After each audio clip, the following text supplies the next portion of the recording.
Derrière cette grille fermée au public, se dressait au XVIIIe siècle la plus grande ferme de la Butte.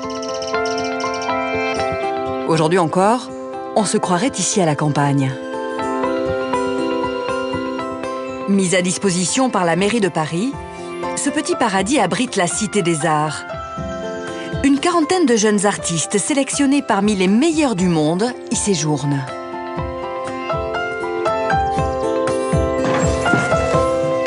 Parmi eux, Laurent de Robert. C'est la maison des Italiens. C'est pour des raisons que j'ignore, mais on aime bien les mystères ici. Et c'est un endroit où on travaille et où on rêve.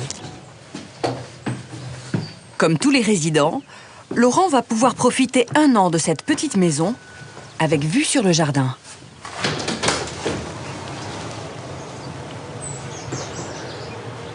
Alors on entend quelques oiseaux, c'est les oiseaux qui nous réveillent le matin. C'est assez beau de pouvoir presque connaître l'heure du jour selon le chant des oiseaux. C'est un lieu hors du temps, mais aussi hors de l'espace. On n'a pas trop l'impression de savoir à quel endroit on se situe.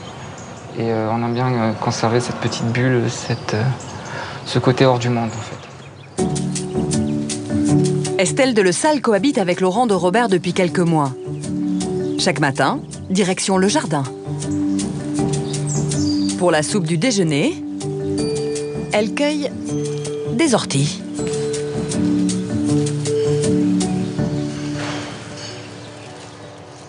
Ce jardin, moi, il est assez important pour moi parce que c'est comme un jardin un peu oublié, en plein Paris. C'est assez extraordinaire.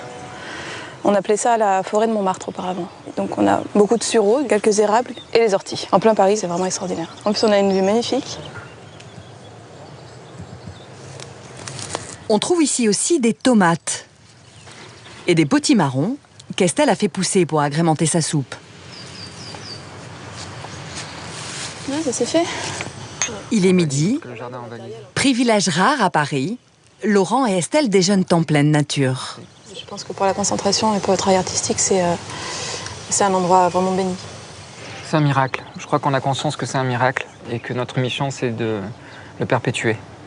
On est un peu comme des gardiens en fait de ce lieu, simplement.